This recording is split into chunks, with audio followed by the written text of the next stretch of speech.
Bienvenidos a Semana en Vivo. Hoy hemos decidido hacer una entrevista con uno de los candidatos que más se perfila para ser alcalde de Bogotá. Está de segundo en las encuestas. Carlos Fernando Galán, bienvenido aquí a Semana en Vivo. Muy buenas noches, María Jimena. Gracias por la invitación. Un saludo a usted y a todos los televidentes que nos acompañan.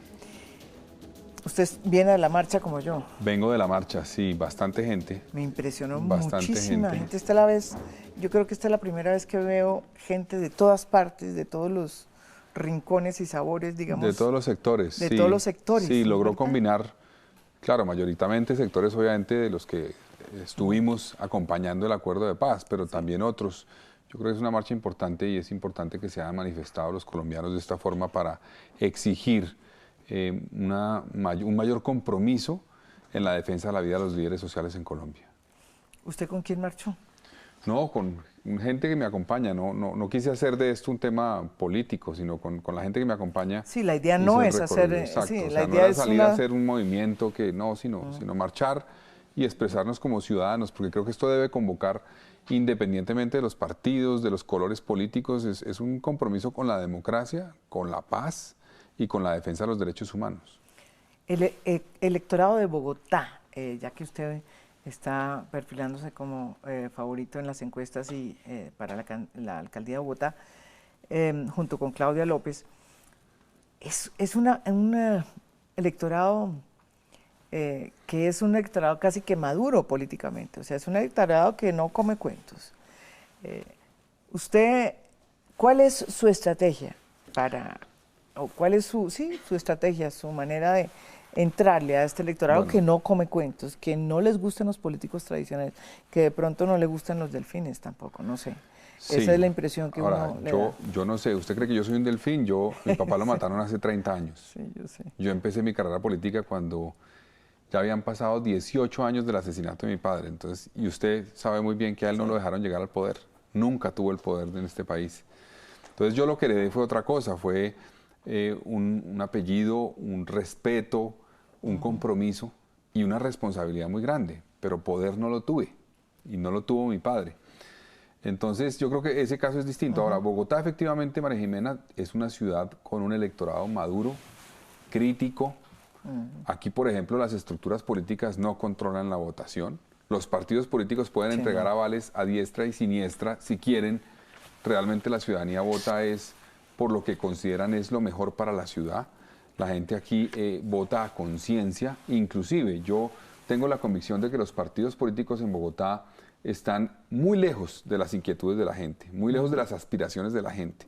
Se han dedicado más a pensar en sus estructuras de poder, en mantener un poder, en lograr unas curules, en lograr una tajada del poder en Bogotá y no realmente a representar a la gente. Entonces yo creo que desde ese punto de vista, una apuesta independiente como la que estamos planteando nosotros, con lista del Consejo independiente, gente completamente nueva, la encabeza Marisol Gómez, una periodista muy reconocida. Sí, eso me ha parecido una muy buena noticia. Sí. Que conoce, digamos, la problemática de paz, de seguridad en el país y que es una muy buena fiscalizadora, es una muy buena investigadora. Se ha ganado todos los premios de periodismo del país por cuenta de las investigaciones que ha hecho. Yo creo que una propuesta así, independiente, que apeló directamente a la gente para que le dieran su aval. Nosotros no tenemos el aval de ningún partido, tenemos el aval de la ciudadanía. Puede en Bogotá lograr convencer para trabajar una propuesta que supera además ese pleito entre los dos sectores, porque yo ya veo una intención en esta campaña de replicar la polarización que se ha vivido. Entonces, un sector quiere decir todo lo que está pasando y ha pasado en Bogotá en los últimos 4 años es un desastre, hay que replantear todo. Y otro sector que dice que todo está perfecto, que hay simplemente que avanzar ciegamente. Entonces, yo creo que la gente no va a tragar entero en ese sentido. La gente es consciente de que hay que ver qué ha hecho bien esta administración, continuarlo, pero qué ha hecho mal y corregirlo, qué hicieron bien otras administraciones y vale la pena retomar. Y yo tengo la capacidad de hacerlo, yo tengo la capacidad de reconocer cosas que haya hecho bien Petro, que haya hecho bien Lucho. Muy poco Samuel, realmente le dejó una herida profunda a la institucionalidad en Bogotá y que está haciendo bien Peñalosa y hay que continuar. La ciudad está cansada de esos pleitos, realmente cansada. Y uno no puede, María Jimena, decir, unamos a Bogotá, acabemos los pleitos y arranca la campaña insultando personalmente a los candidatos. Eso es completamente incoherente. Así está empezando Claudia López su campaña. La de Dice, ayer, sí. yo quiero unirlos a todos y arranca insultando a todo el mundo. La gente está cansada de los insultos. Compita más bien, Claudia, con ideas, con propuestas. Ya hay foros. Hubo un foro de educación hace un par de días y allá no estuvo. Cuando se trata de discutir propuestas, de debatir los problemas de Bogotá, ahí no está. Pero cuando se trata de atacar e insultar, sí está. Yo creo que eso no le sirve a Bogotá y la ciudadanía va a encontrar eso en la campaña. Hablando de Claudia López, ella se ha referido a usted en estos términos. Carlos Fernando Galán dijo que no considera que pueda ser, ella dice que no considera que usted pueda ser buen alcalde, porque le falta perrenque, carácter. Carlos Fernando es un tipo pusilánime, que se acomoda a los poderosos. Galán hace un año estaba pidiendo que votaran por Vargas Lleras. Eso es lo que yo me refiero, ese tipo de ataques. Para ella es no tener carácter haber denunciado el cártel de la contratación en Bogotá, por ejemplo, que fue lo que yo hice. Haber enfrentado a Kiko Gómez en Cambio Radical, que fue lo que yo hice. Haber revocado más de 300 avales. Haber tenido la determinación para enfrentar a los corruptos dentro de mi propio partido. Porque es muy ella acostumbra a hacer lo siguiente, señalar a todo el mundo. Todo el que no esté conmigo o es un corrupto, o es un idiota, o es algo así. Porque esas son las formas que ella utiliza. Y cuando se van a apoyarla a ella, ahora sí son la maravilla, ¿no? Eso la gente lo lee, la gente se da cuenta de esa incoherencia. Entonces, yo la invito a Claudia que en vez de atacarme personalmente, dé el debate sobre la ciudad, que sepamos cuál es el metro que quiere Claudia, porque cada mes dice un metro distinto, ¿no? En marzo quiere un metro, en abril quiere otro metro, en mayo otro, en junio otro. Entonces, ¿cuál es el metro que quiere para Bogotá? ¿El metro que le pide Petro que haga? ¿El metro que eventualmente ella cree que el centro en Bogotá quiere hacer? Entonces, eso es el debate que tenemos que dar sobre los temas de la ciudad, y no personalmente, porque personalmente no le sirve para nada a la ciudad. Pero no, ella lo que ha dicho es que va a hacer si se aprueba el metro de Peñalosa, a pesar de que no tenga estudios. Pero se fue a pedir la suspensión de la licitación, por ejemplo. Un día dice que el metro por la Caracas, otro día dice que el metro elevado por la Caracas, otro día que es subterráneo por la Caracas.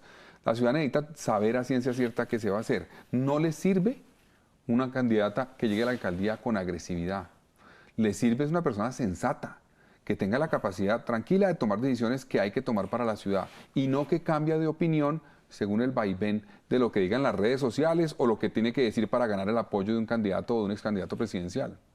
¿Usted por qué no entró a la contienda por su partido, que era en ese momento, hasta hace poco, era precisamente el de Cambio Radical, dirigido por Germán Vargas Lleras? María Jimena, yo estuve en Cambio, yo di peleas dentro de Cambio, usted la recuerda, yo denuncié a Kiko, revoqué avales, me enfrenté a Oneida Pinto, y en el año 2018, en la campaña presidencial, después de tener un gobierno donde acompañamos el acuerdo de paz, Cambio Radical, cuando se pierde en la primera vuelta, decide irse a acompañar la candidatura del Centro Democrático, que tenía una posición distinta frente al acuerdo de paz. Yo consideré que eso no era una decisión menor, secundaria. Yo consideré que era de fondo y no podía seguir en Cambio Radical. Entonces, hace ya un año y un mes, casi 2 meses, hace 14 meses, por eso se presenta. Renuncié a Cambio Radical y renuncié a la curul.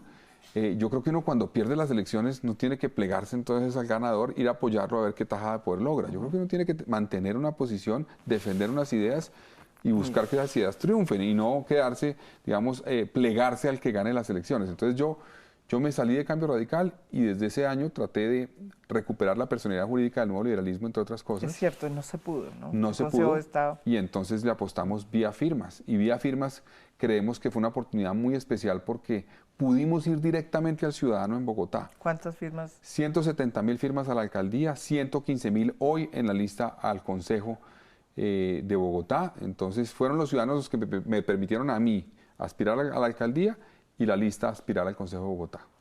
Manuel Salazar, director de La Movida del Minuto de Dios, tiene una pregunta sobre esa financiación o esa campaña y la manera como usted está financiando una campaña que surgió a partir de firmas, ¿no es verdad? Miren lo que dice Manuel Salazar. Doctor Carlos Fernando Galán, usted no está apoyado por partidos políticos, por movimientos reconocidos de ciudadanos. Usted se quiso por ir por un movimiento independiente.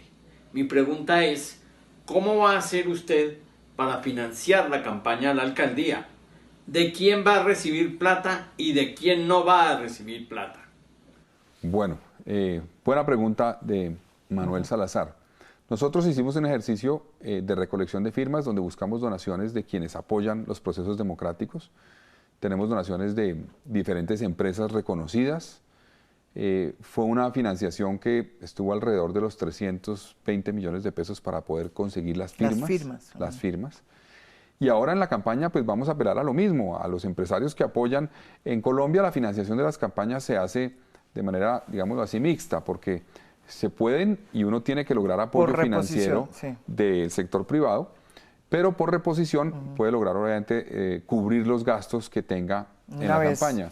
Entonces vamos a buscar eso, precisamente apostarle con un crédito que vamos a sacar en un banco, como lo he hecho en el pasado en mis aspiraciones a la alcaldía, que ya fui el candidato a la alcaldía, pero también obviamente con donaciones. Ninguna donación que vaya a minar o a comprometer mi independencia, porque así como yo creo que es fundamental preservar la independencia desde el punto de vista político, cuando uno recibe apoyos, yo, no, por ejemplo, no estoy interesado ni estuve interesado en recibir avales. Para mí era un engaño, María Jimena, recoger firmas para hacer campaña, digamos, de recolección de firmas desde abril o mayo, para después ir a buscar los avales de los partidos e inscribirse en combo. Hay que respetar los mecanismos de participación ciudadana y yo lo respeto.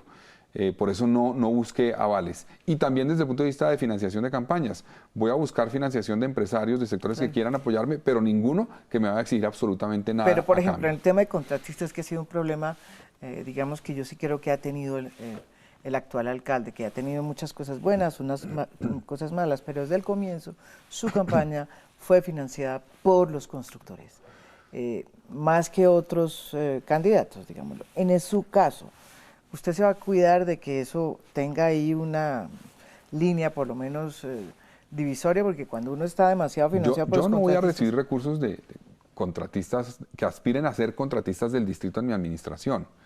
Ahora, la ley permite recibir... No, contratistas no, perdón, constructores. Ah, ok. No, perdón por la... Constructores, pues constructores. Habrá empresas de construcción que apoyarán mi campaña. No contratistas, perdón, retiro. Como todas las campañas, estoy seguro que van a acompañar. Pero nunca voy a permitir que eso, digamos, vaya a ir en contravía de mi independencia. Le cito un caso. Cuando yo fui concejal de Bogotá, yo recibí un apoyo, recuerdo, de 5 millones de una empresa de construcción. Esa empresa hacía parte de un proyecto eso se llamaba megaproyectos de vivienda, que eran una apuesta que hizo el expresidente Uribe para lograr hacer vivienda de interés social. Era más o menos como tomar una decisión desde la nación para construir grandes proyectos de vivienda en los municipios e incorporarlos automáticamente al POT. Yo como concejal vi eso y consideré con Carlos Vicente Herrú que iba en contravía de la autonomía territorial, que no podía la nación llegar a imponerle a un municipio donde hacer la vivienda. Y demandamos el artículo del plan de desarrollo que permitía hacer megaproyectos de vivienda. Y lo tumbamos, María Jimena, con Carlos Vicente Herrú. Pues esa empresa que me había donado hacía parte del proyecto. Entonces, eso no fue para mí una razón para eventualmente no ir a demandar y fue simplemente una posibilidad de tener diálogo. Yo estoy abierto a dialogar con quien sea y voy a recibir donaciones de empresas privadas, pero nunca eso va a comprometer mis posiciones en la alcaldía. Y obviamente nunca voy a aceptar recursos por encima del tope permitido por ley para donaciones individuales. Hablemos de movilidad. ¿Qué proyectos de los que deja este gobierno usted va a impulsar y cuáles son los que usted podría, digamos, plantear sin necesidad de cambiarle rumbo a la ciudad? Bueno, yo voy a hacer el Metro Bogotá. El Metro hay que contratarlo ya, esa primera línea es fundamental, no lo voy a echar para atrás. Cualquier cambio al proyecto actual va a demorar varios años estructurar el nuevo proyecto. Entonces yo creo que hay que hacerlo. Y yo como alcalde voy a trabajar para dejar las bases de la segunda línea del metro. No quiero prometerle a los bogotanos... ¿Que iría por dónde? Pero no quiero prometerles que voy a hacer la segunda línea del metro, porque yo ya oigo candidatos diciendo que van a hacer la segunda línea del metro. Y obviamente llevamos 70 años hablando del metro, estamos estructurando ya la licitación para la primera línea. Hay que hacerla, pero no hay que prometer cosas que son populismo, que es mentiras. Es mentirle a la gente que en los próximos 4 años vamos a tener 2 líneas de metro. Ni siquiera se va a terminar la primera, que dura más de 5 años. Va a haber en la campaña, ya lo están diciendo.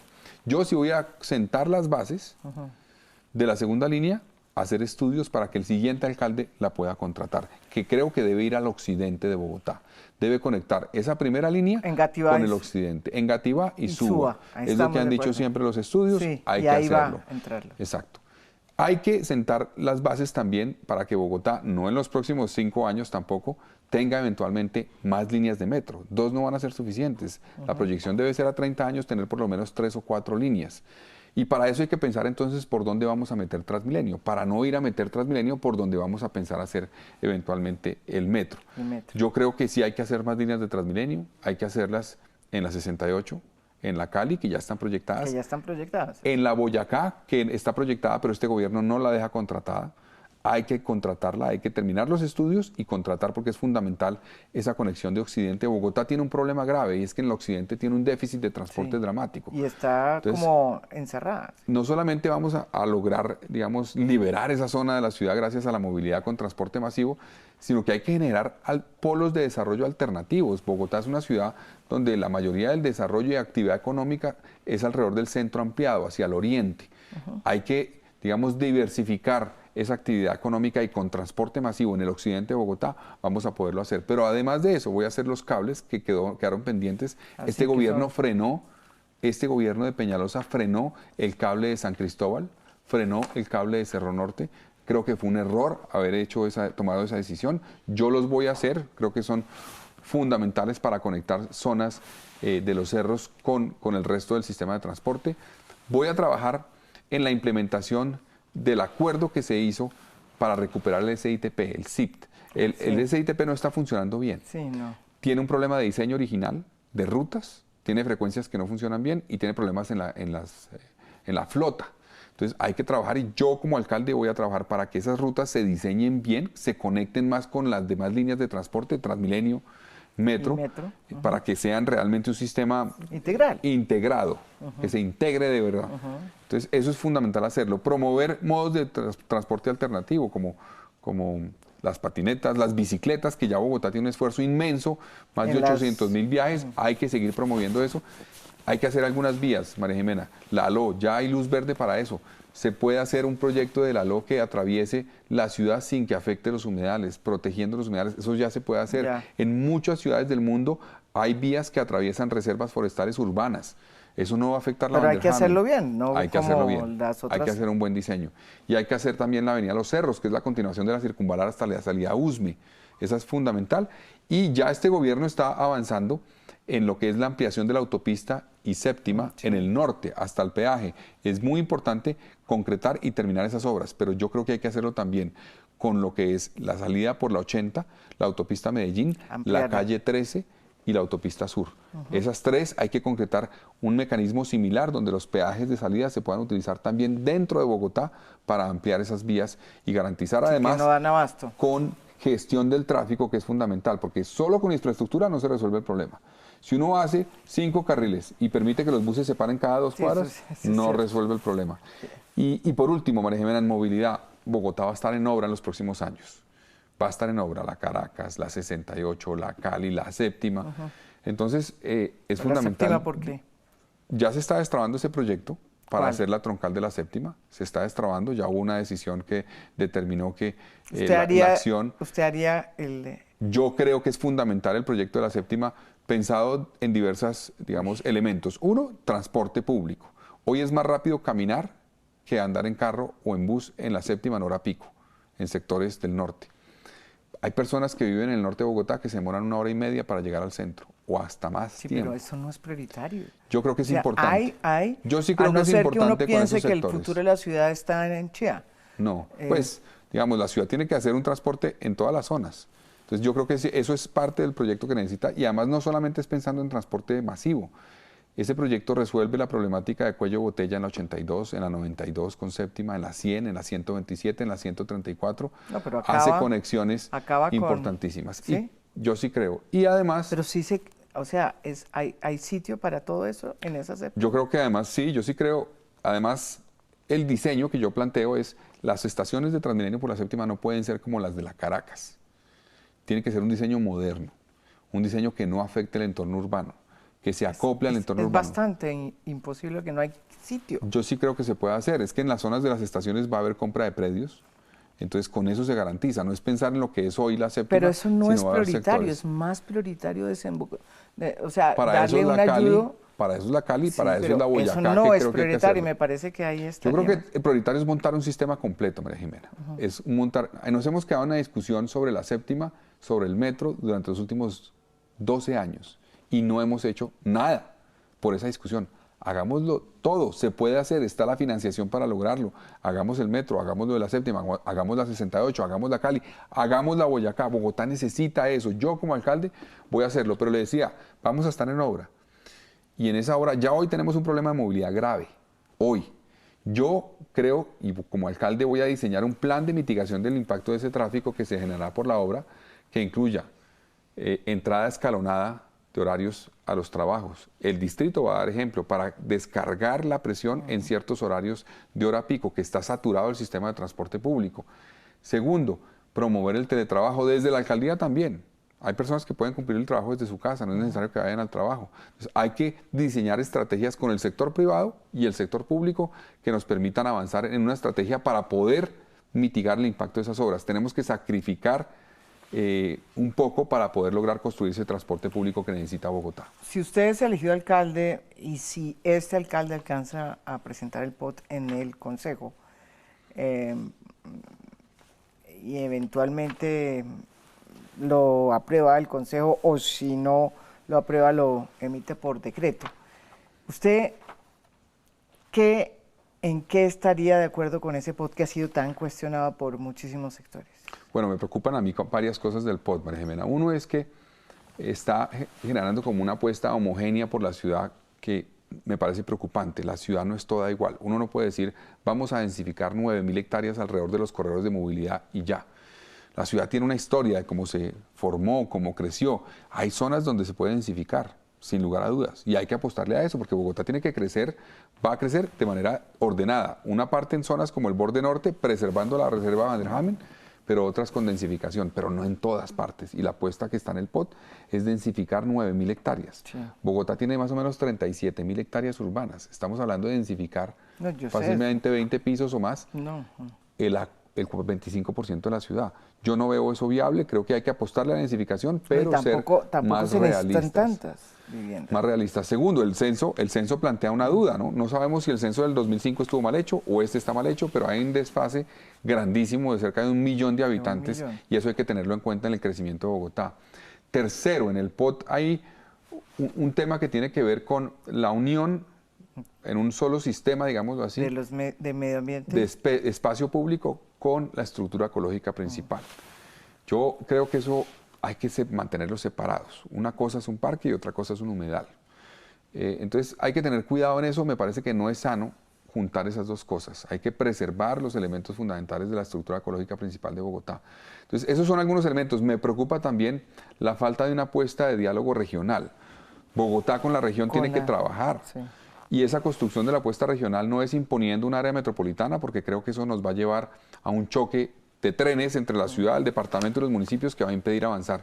Yo creo que hay que construir la agenda progresivamente, es decir, apostémosle al Regiotram, apostémosle, por ejemplo, a un tema de vías, al Transmilenio con Soacha. Con Soacha, que y era una de las construyendo ideas. agenda, y luego hablamos del tema ambiental, y luego podemos hablar del tema de ordenamiento territorial y el uso del suelo. Y cuando tengamos ya confianza, una construcción de confianza entre los municipios, el departamento y la ciudad, podemos pensar en la sombrilla, si es área metropolitana, lo que sea, pero no al revés. Si uno arranca por el área metropolitana, comete el error de tratar de imponer una visión que los municipios no van a aceptar. Volvemos después de esta pausa. Estamos hablando con Carlos Fernando Galán, candidato a la alcaldía de Bogotá por firmas. Por firmas, Bogotá para la gente. Bogotá para la gente.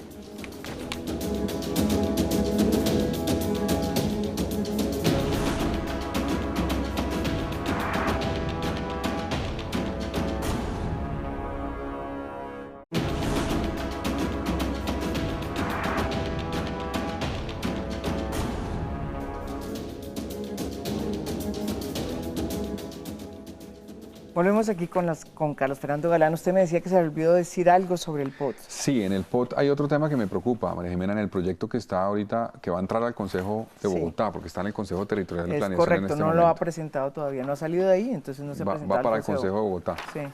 Es el tema de movilidad, porque ahí se plantea esa primera línea del metro, que va hasta la 72 con Caracas, y baja, bueno, está planteado una que baje hacia el occidente, y esa continuación de esa hacia el norte. Pero el resto se plantean 14 líneas de Transmilenio nuevas. Yo creo que sí, no debe la ciudad avanzar en ese sentido. La ciudad debe pensar en tener un sistema metro con por lo menos 3 o 4 líneas de aquí a 30 años. Esa debe ser la planeación que haga Bogotá. Claro, porque si no la plata se nos va a ir en el Transmilenio. Digamos, unas líneas complementarias de Transmilenio, pero no todo Transmilenio. Eso me parece que es un error, solo tener una línea que después se divida en dos, que va al occidente, que siga al norte, y el resto todo Transmilenio. Bogotá tiene que pensar en más líneas de metro. No lo vamos a hacer en los próximos 5 o 10 años, pero hay que planearlas. Claro, es que el metro de Peñalosa es un metro que es casi que un subsidiario del Transmilenio. Pues ahí está esa discusión, digamos, por el número de estaciones, pero yo creo que va por el corredor que es, el corredor de la Caracas. No, estamos de acuerdo, pero las estaciones, esa distancia de estación a estación es bastante. Sí, el corredor que es la Caracas, que eso era un error del otro metro que planteaba el metro por la 11 y la 13, que no tenía sentido. El corredor es el correcto, pero digamos, la distancia que hay entre una estación a otra son complicadas. Sí, la apuesta que han planteado es como en ciudades que tienen metros express, que logran, digamos, transportar más pasajeros porque tienen sobrepasos, en cierta forma, los metros express, digamos, no paran en todas las estaciones. En este caso es con la mayor distancia en estaciones, complementado con Transmilenio, es que la gente que va a la mayor distancia usa el metro. Por eso le digo, complementado con Transmilenio. Y complementado con Transmilenio. No, pero a mí me parece que tiene lógica complementarlo con Transmilenio, que no sea el metro el que complementa al Transmilenio. Es que como va con esas 18 estaciones de Transmilenio. Es que normalmente, María Jimena, que se van a hacer y una línea de metro. Las líneas más cargadas y en las zonas más cargadas deben ser las más pesadas como el metro.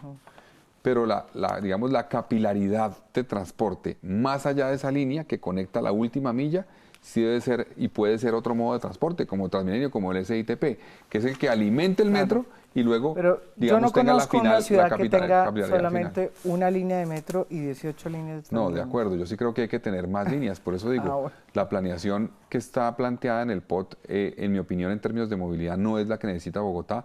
Bogotá necesita más líneas de metro en los próximos 20, 30 años, ¿no? Y no 14 líneas de Transmilenio. Voy a pasarle a otro tema. Lucía Bastidas, concejal de Bogotá por el Partido Alianza Verde, tiene una pregunta interesante sobre el tema del machismo en Bogotá. Carlos Fernando, el tema de la violencia de la mujer sigue estando en la orden del día de Bogotá. ¿Qué opina usted de las casas refugio transitorias y estaría dispuesto a meterle recursos a este tema? Y lo otro, ¿cómo combatir el machismo en una sociedad que se caracteriza por el machismo que mata mujeres? Clave pregunta de Lucía, y tiene toda la razón. Primero, un compromiso total con que esa política se amplíe, se fortalezca, tenga más recursos, lo voy a hacer como alcalde. Estoy totalmente de acuerdo con que esta ciudad tiene un problema grave de machismo, de violencia contra la mujer, de agresión contra la mujer, y como alcalde voy a trabajar para que eso se erradique de esta ciudad. Yo creo que es fundamental, por ejemplo, acompañar a las mujeres que son víctimas en la ciudad, apoyarlas, no revictimizarlas como ocurre muchas veces. Una mujer que es víctima de maltrato, de abuso, de acoso, muchas veces es revictimizada en el proceso de denuncia, inclusive.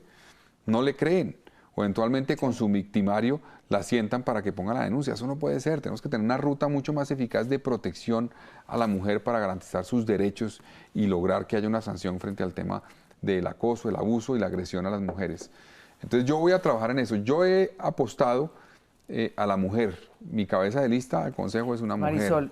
Muy importante. Muy importante. Ojalá yo la invite, estoy de acuerdo. Ojalá la invite, María Jimena. Yo la voy a invitar, pronto. Le prometo a Marisol. Segundo, el comité promotor que me acompaña a mí es un comité promotor de solo mujeres. En mi vida la mujer ha sido fundamental. Mi madre es mi ejemplo principal, es la persona que cuando ella tenía 16 años murió su padre en un accidente, luego su madre murió cuando tenía 22 años, no terminó el colegio, se hizo sola, a pulso, salió adelante, formó una carrera periodística, eso le dio la fortaleza para enfrentar la muerte de mi padre como la enfrentó, con una fortaleza impresionante y nos sacó adelante a los tres. Y mi esposa, que es obviamente pues mi soporte principal, mi apoyo, la que me ayuda, la que me aconseja, la que me ayuda a identificar qué hacer, cómo hacerlo. Sí. Entonces yo tengo un compromiso fundamental con las mujeres y creo que esta ciudad, desde la alcaldía, tiene que demostrar ese compromiso de protección, de apoyo, de empoderamiento a la mujer. Mi gobierno va a ser un gobierno paritario, donde la mitad, por lo menos, Va a ser mujeres. del gobierno, en los cargos directivos del distrito, va a ser de mujeres. Yo le voy a apostar a eso porque creo que es fundamental que la ciudad piense así, actúe así y gobierne así. Andrés Forero, concejal de Bogotá por el Centro Democrático, tiene una pregunta sobre seguridad en el tema del hurto, que yo creo que es un tema que está preocupando mucho a los colombianos, de los bogotanos, que están, o por lo menos están viendo que los índices del homicidio ha ido bajando, pero en cambio están viendo que el hurto ha ido aumentando. ¿Qué dicen? Muy buenas noches, un saludo para todos, para María Jimena y para el doctor Carlos Fernando Galán. Doctor Galán, en su calidad de aspirante a la alcaldía de Bogotá, quisiera plantearle la siguiente inquietud. En general, esta administración ha logrado bajar algunos de los indicadores relacionados con la seguridad en la ciudad. Uno de ellos, por ejemplo, ha sido el de homicidios y homicidios por cada 100.000 habitantes, donde ha habido una reducción sistemática y hoy por hoy estamos muy cerca de lograr vencer esa barrera psicológica de los 1.000 homicidios al año. Sin embargo, hay un tema que no ha dado tregua y que de hecho se ha incrementado, es el hurto a personas. Me gustaría saber qué es lo que usted piensa hacer en calidad de alcalde de Bogotá, si llega a hacerlo, para reducir y para acabar con ese mal que afecta a todos los bogotanos. Bueno, muchas gracias Andrés por esa pregunta. Clave, yo presenté el plan de seguridad la semana pasada, se llama Plan Operación 1120 porque empieza su implementación el 1 de enero del año 2020. Yo sí creo, como dice Andrés, que esta administración ha fallado en el tema del hurto. Mejoró el tema de homicidio y hay que continuar para bajar a un dígito la tasa de homicidio por 100.000 habitantes. Es la más baja que tenemos en 40 años, hay que mantener esa tendencia. Pero en hurto estamos muy mal. 104.000 hurtos denunciados a personas el año pasado. Denunciados. Hay muchísimos más que no son denunciados. Y eso es un tema clave. Tenemos que promover la denuncia y facilitarla. Al denunciante hay que apoyarlo. Yo como alcalde voy a crear un cuerpo técnico especializado para apoyar a las víctimas de hurto en Bogotá, que se sientan acompañadas por el distrito para que denuncien. Primero para garantizar sus derechos, para buscar una mayor judicialización de los delitos, pero también porque entre más datos tengamos reales de los delitos que se cometen en Bogotá, podemos ser más efectivos en prevenirlos. Yo voy a ser el alcalde de la seguridad. El primer tema de mi plan es microgerencia. Me voy a dedicar a recorrer la ciudad zona por zona, localidad por localidad, UPZ por UPZ, para vigilar la labor de la policía, dándoles apoyo, pero exigiéndoles resultados, pero también identificando elementos donde podemos trabajar de manera preventiva con la acción del distrito. Hay poblaciones, jóvenes en particular, que uno sabe tienen riesgo de caer en la delincuencia. Hay que actuar antes para que no caigan en la delincuencia. Esos son temas de educación, de acceso a empleo, de oportunidades, de una acción integral del distrito para prevenir que ellos caigan en la delincuencia. Hay que trabajar con analítica de datos, que le mencionaba que con la denuncia se va a mejorar mucho, y con tecnología. Otro tema importante, María Jimena, que no mencionan usualmente los políticos y que me parece fundamental. Yo me he encontrado con 4 personas en este proceso de recolección de firmas que me han dicho, las 4 personas me dijeron, yo estuve en la cárcel, cometí un delito, salí de la cárcel después de pagar la pena y no encuentro trabajo. Nadie me da mi trabajo, nadie. Dígame yo qué hago, doctor Galán. Tienen toda la razón. O sea, esta sociedad no piensa en resocializar a la persona que ya estuvo en la cárcel. No piensa, y eso termina abriendo la puerta a la reincidencia.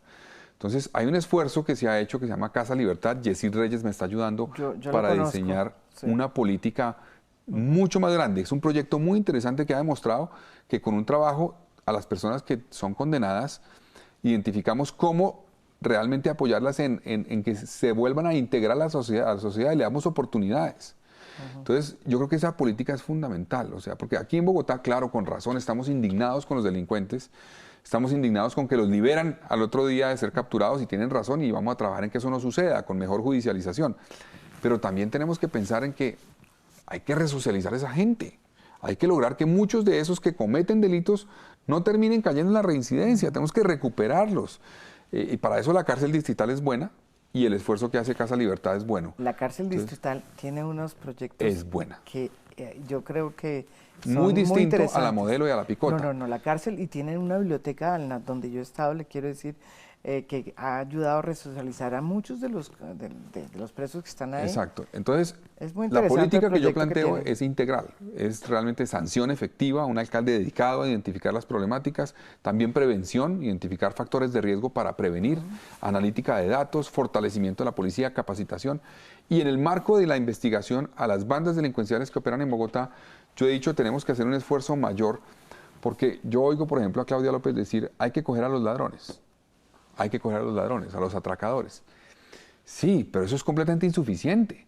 O sea, un celular que se roban en Bogotá, María Jimena, ya la persona que se lo roba sabe a quién se lo va a vender y cómo ese celular se va a integrar en una cadena delincuencial que puede llevar inclusive a exportar ese celular. Entonces, coger al ladrón es simplemente el último eslabón de la cadena delincuencial. Hay que atacar toda la cadena. Los que comercializan esos celulares, los que los exportan.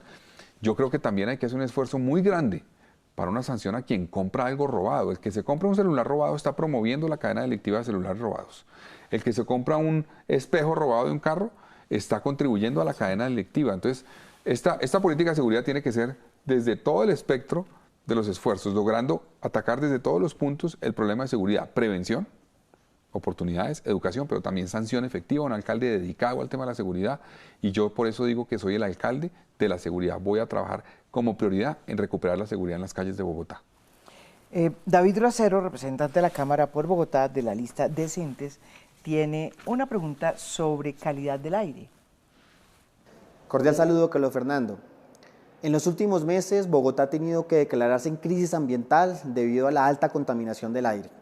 ¿Cómo evalúas la política ambiental de Enrique Peñalosa y con cuáles políticas continuarías, ya que has afirmado que vas a construir sobre lo construido? Bueno, muy buena pregunta de David, a quien saludo. Efectivamente, Bogotá tiene una situación difícil en el tema de la calidad del aire. Y para eso hay que trabajar identificando desde el punto de vista del diagnóstico de dónde surge esa problemática. Una parte tiene que ver con los vehículos de carga. Son las fuentes, digamos, móviles de emisiones en Bogotá.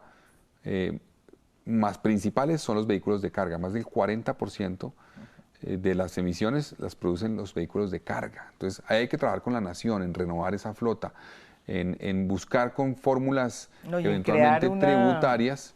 Sí, un anillo, la LO es fundamental. Sí, que era la LO, sí. Pero además de eso, es pensar en el país. Digamos, en general en el país no deberían seguir circulando vehículos que tienen más de 40 o 50 años. Eso es absurdo, no tiene sentido. Ahí entraríamos en un tema complicado que es la chatarrización. Y eso hay que hacerlo con incentivos tributarios porque, sin lugar a dudas, es mejor para el país en términos de calidad de aire, renovar flota, es más barato, es menos riesgoso en términos de accidentes viales. Entonces es fundamental avanzar en eso.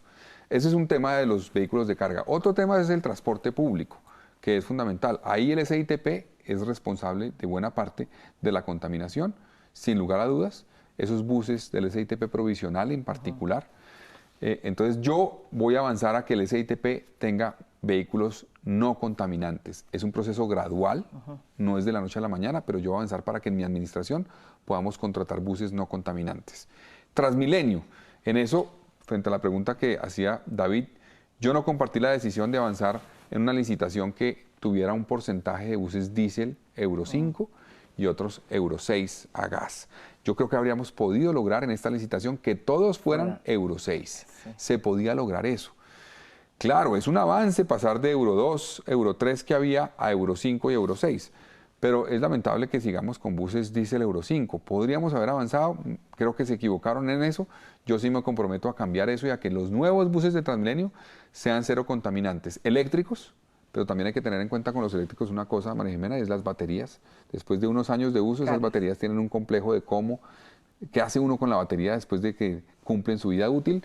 Entonces, por eso hay que también utilizar gas como transición. Y la meta a futuro, no digo en mi alcaldía, pero en los próximos años en Bogotá, debe ser pensar en una gradualidad que nos lleve a tener buses de hidrógeno, como muchos países del mundo han avanzado en ese sentido. Entonces yo no continuaría desde el punto de vista que pregunta David, la política de Transmilenio con diésel, yo avanzaría a buses no contaminantes. Y el último punto en el tema ambiental. el tema de árboles. Hace 4 meses lancé la propuesta de que voy a sembrar 1 millón de árboles en Bogotá. Bogotá está sembrando más o menos 250.000, 300.000 por cada administración. Yo voy a multiplicar por 4 ese esfuerzo, lo voy a hacer con lo que usted conoce, tal vez el Instituto Humboldt ha hecho en los cerros orientales, un programa piloto de restauración de flora nativa en los cerros orientales. Vamos a hacer eso en todos los cerros gradualmente, para tener flora nativa. Los pinos y eucaliptos que se sembraron en los cerros no son nativos. Usted y yo que somos caminantes, sí, usted y yo somos caminantes por los cerros. Aunque tienen cerradas varias no, sectores. Esa es otra pregunta que le voy a hacer. Vamos a reabrir eso, pero obviamente hay que hacerlo con unos proyectos que garanticen. Con plan de manejo, exacto, para que las con un cosas plan no de se manejo vayan a acabar, adecuado, ¿no? pero sí hay que tener una mayor posibilidad de contacto con los cerros orientales. Es absurdo, digamos, no permitir a los ciudadanos. O sea, usted lo tener que va a contacto hacer con es un recambio de estos árboles gradual, que son ya exacto, un tema gradual. hace También, mucho, que no son nativos, además, en su mayoría, ¿no? Sí, ¿verdad? y Son voy a sembrar robles, sí. reserva Van der Hamen, podemos sembrar muchos árboles, rondas de los ríos, humedales. Vamos a hacer unos corredores verdes en Bogotá, vías donde podemos sembrar árboles en vez de poner volardos. En muchas vías podemos hacer eso. Buena idea. Y otro tema, Bogotá tiene una especie, digamos, de desequilibrio ambiental donde las localidades como Ciudad Bolívar, como Bosa, como Kennedy, tienen mucho menos árboles por habitante que Usaquén, que Chapinero, que inclusive que Suba. Entonces yo voy a trabajar para resolver ese desequilibrio. Entonces el esfuerzo de siembra de árboles va a también tener como enfoque esas localidades donde hay muy pocos árboles en Bogotá. ¿Y va a abrir los cerros para que la gente camine? Usted dice, con un plan de manejo para protegerlos. No podemos permitir que los cerros se nos dañen, pero sí hay que permitir la interacción. Los cerros son una reserva de la ciudad que hay que conectarlo con la gente y hay que generar una política de cultura ciudadana de protección de los cerros. Usted no va a seguir con el sendero de las mariposas, espero. Mire, ese sendero a mí me preocupa. Más que no me molesta hacer un sendero, pero no pensando en hacer una área dura en los cerros orientales. Yo creo que podemos hacer un sendero que no sea duro, que tenga eventualmente el elemento rompefuegos, diseñar un mecanismo, pero que sea parecido a cuando uno sube a las quebradas que hay en Bogotá, ¿no? Que sea un tema no de una cosa para bicicletas grandísimo, sino más bien un tema de conexión del ciudadano con los cerros orientales y de protección. Queríamos mostrar aquí unas imágenes en este momento que nos están llegando de la Plaza de Bolívar, pero no las veo ni yo. Pero la Plaza de Bolívar es que la gente llega a la Plaza de Bolívar, pero se va rápidamente, ¿no es verdad? Se llenó, yo creo que se llenó de lejos, sí se llenó, pero sí. Obviamente mucha gente fue saliendo, incluidos nosotros dos, que llegamos y salimos. Llegamos y salimos, porque si no llegábamos, si no salíamos no hubiéramos llegado acá. Pero sí es impresionante que a esta hora, que son las 8, casi las 9, todavía exista gente ahí, porque yo creo que debieron llegar desde hace por lo menos a las 8, ¿no es verdad? La Plaza Bolívar, o 8. Antes, un poco antes, yo creo que se empezó a llegar pues la gente. Todavía hay gente ahí, yo creo que fue una marcha muy impresionante. Sí. Y Bogotá una vez ha dado muestra, yo creo que será la marcha más grande. Bogotá ha dado muestra este año, es impresionante la cantidad de marchas que se han hecho en Bogotá. Sí, eso es bueno, eso es sano, eso es democracia en acción. Es fundamental promover, permitir eso, a proteger la protesta social. Yo como alcalde la voy a proteger, yo no la voy a perseguir. Obviamente hay que garantizar que no se afecten los derechos de otros ciudadanos, pero sí hay que permitir la protesta, la manifestación. Eso es la democracia en acción. A quien no vi fue el alcalde, de pronto salió, pero no lo vi. No sé si salió, pero yo sí marché, y yo como alcalde en todo ese tipo de expresiones por la vida, por la defensa del acuerdo de paz, voy a salir. Mire, la gente todavía ahí en la Plaza de Bolívar, en la marcha multitudinaria de hoy, donde fueron muchísimas personas de diferentes colores, sabores e ideologías a pelear por una sola cosa. Es que son más de 600 líderes sociales que han sido ya víctimas desde el acuerdo de paz. Para frenar ese desangre que ha causado tantas tristezas en muchas familias a raíz del asesinato de los líderes. Ya se nos está acabando el tiempo y yo tenía una última pregunta que tiene que ver con un tema que yo creo que se está volviendo cada vez más un tema muy complicado para Bogotá. No solamente Bogotá es una ciudad que ha ido concentrando, digamos, la mayor cantidad de víctimas a raíz de toda esta ley de restitución de víctimas y de reubicación y de víctimas, y las ha acogido. Este alcalde ha tenido una buena unidad en ese sentido y ha hecho una gran política de acogida a las víctimas, sino que además de las víctimas, que es, repito, Bogotá es una de las ciudades que más acoge víctimas, pues vienen los venezolanos. Somos la ciudad que más acoge venezolanos en Colombia. ¿Sí?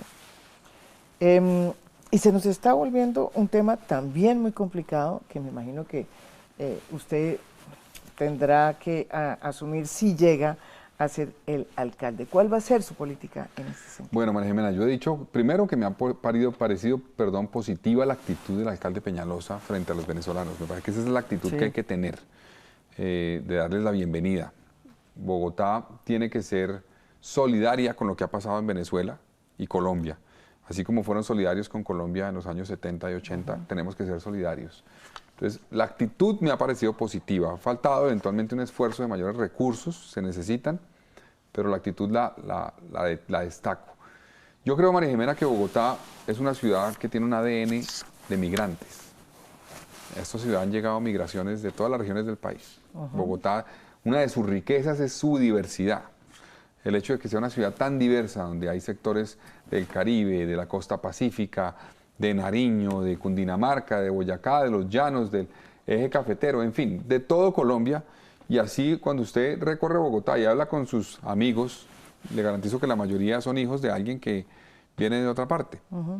Entonces, ese ADN receptor de migrantes que ha logrado apostarle a que eso se vuelva la riqueza de la ciudad, tiene que utilizarse, pensarse, apelar a él en el caso de los venezolanos para integrarlos. Hay que integrar a los venezolanos, hay que darles garantías, hay que darle oportunidades, hay que apoyarlos, integrarlos a la economía, gestionar bien esa migración de venezolanos. Yo en los recorridos que he hecho, María Jimena, de recolección de firmas, ya terminé, pero en las localidades que estaba, yo hago ejercicios donde en un recorrido entro a todas las tiendas, las panaderías, las peluquerías y hablo con todo el mundo. Y la cantidad de venezolanos que están trabajando en los barrios de Bogotá, en particular estratos 3, 4, 2, 3, 4, es impresionante. Y me llama la atención que muchos de ellos no tienen permiso de trabajo. Entonces yo creo que ahí está el reto. Bogotá y la nación tienen que trabajar en regularizar a los venezolanos, integrarlos de verdad, que tengan permiso de trabajo.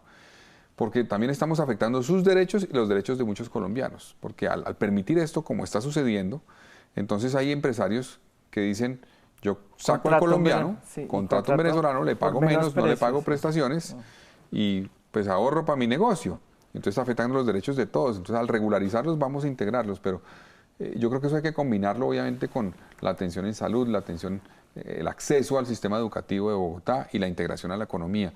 Pensando obviamente en que es fundamental para la ciudad también preservar la atención a la población local, ¿no? Hay que trabajar en eso. Si Para hay que zonas, no se vuelva hay esto un zonas tema donde muy se han generado complicado. tensiones Sí. y uno oye sitios donde dicen: es que aquí está pasando tal cosa en seguridad. Entonces uno va y pide las cifras y las cifras oficiales dicen: no hay ninguna estadística que demuestre que haya eventualmente un tema que amerite una situación específica frente a la migración venezolana. Pero se está generando esa sensación y esa preocupación. Y hay que trabajar rápido para que eso no crezca, porque sería nefasto que eso crezca en Bogotá. ETB, ¿la va a vender si llega a ser No la voy a alcalde? vender. Yo creo que la ETB tuvo una inversión muy importante que hizo el gobierno Petro, más de 1.5 billones de pesos en lo que es la fibra óptica en Bogotá, una red que ya cubre creo que el 90% de la ciudad. Sin embargo, se falló después de ese gobierno, en este gobierno, en la conexión de esa última milla. Entonces, hay que aprovechar esa inversión. Además, viene un reto grande para la ciudad en los próximos años, es la entrada de la 5G, tecnología 5G. Entonces, tenemos que ver cómo la ETB se especializa en ofrecer cierto tipo de servicios y en cómo se aprovecha eventualmente para que se combine con la 5G, ¿no? Que es la entrada de la nueva tecnología en teléfonos celulares. Yo no la voy a vender, le voy a apostar a la ETB. Creo que hay una oportunidad muy grande, no podemos abandonarla. Entonces, la ETB seguirá siendo de Bogotá. Muy buena noticia, quiero decirle. La educación. Usted ha dicho que va a ser de la educación su prioridad. ¿Por qué? Bueno, porque yo creo que ese es el motor realmente del cambio. Para mí la principal responsabilidad de un gobernante es la educación. Lo urgente es la seguridad, lo importante es la educación. En Bogotá hay un esfuerzo en este momento en infraestructura, hay que continuarlo, infraestructura educativa, pero no solamente hay que pensar en infraestructura, hay que pensar también en el capital humano, en cómo logramos trabajar con los maestros. Yo creo que el sistema educativo en el mundo ha cambiado Y ya la educación no es un proceso donde uno aprende unos años y sale a trabajar, sino que hay un proceso de aprendizaje permanente, continuo, toda la vida. Y eso hay que meterlo en el sistema educativo de Bogotá.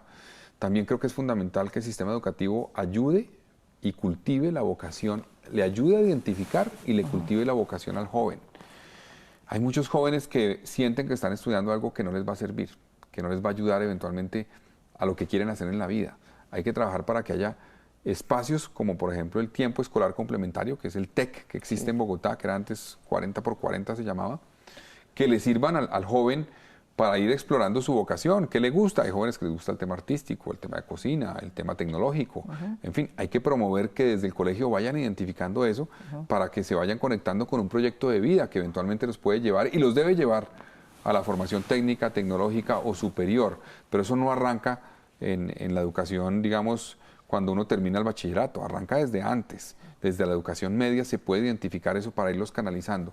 Entonces hay que pensar en atención integral a primera infancia, que hoy es insuficiente en Bogotá, todavía sigue siendo insuficiente y son los años más importantes del ser humano, y de ahí para adelante trabajar en todo un ciclo, digamos, que no termina cuando uno llega a los 20, 25 años, es de toda la vida. Hay que permitir, por ejemplo, que muchos mayores en Bogotá que quieren estudiar, puedan estudiar. Eso es un ciclo durante toda la vida y tenemos que pensar que el sistema educativo sea así. Ya se nos acabó el tiempo, pero fue a la Cinemateca, una obra que deja este gobierno. No he ido todavía, es una obra que arrancó en el gobierno Petro. Eso. Fue contratada, entiendo, en el gobierno Petro y fue construida en este gobierno. Eso es lo que hay que hacer en Bogotá. Yo, por ejemplo, destaco lo que hicieron. Quiero decirle, tienen que ir a... los que nos están oyendo, sería muy interesante que fueran a esta. Y vamos a hacer una nueva sede también que vamos a anunciar pronto para más eventos culturales en Bogotá. Pero le quería decir lo siguiente, lo que hay que hacer en Bogotá es apostarle a proyectos como lo que pasó con el cable de Ciudad Bolívar. Proyecto contratado por una administración, continuado por la siguiente. Gracias a Petro, gracias a Peñalosa por esa obra. La Cinemateca, gracias a Petro, gracias a Peñalosa. Yo voy a trabajar para que eso suceda, lo que va bien, lo que sirve a Bogotá, continuémoslo, terminémoslo. Lo que no va bien, como lo hablamos ya en temas ambientales, de seguridad, lo vamos a corregir. Pero esa es mi apuesta, yo soy un candidato independiente, María Jimena, no de partidos. Como le decía al principio, los partidos políticos no representan hoy a la gente está cansada de los partidos y en Bogotá la gente no vota por partidos, por avales, vota por ideas y por independencia. Y yo soy un candidato independiente que mi mandato me lo va a dar la gente y voy a defender los intereses de la gente, no de un partido que me dé el aval. Bueno, Carlos Fernando, muchísimas gracias por haber estado aquí en Semana en Vivo. Lo espero en los debates que vamos a hacer también aquí. Claro que sí, ya estoy listo con los para demás los debates. candidatos y le deseo la mejor de las suertes. Muchas gracias por la oportunidad y un saludo a todos los televidentes que nos acompañaron esta noche. Y los dejo con algunas imágenes de esta histórica marcha que se hizo hoy por toda Colombia y por varias ciudades del mundo, a favor o en favor de los líderes y la vida de esos líderes que en este momento está tan amenazada. Fue apoteósica. Muchas gracias.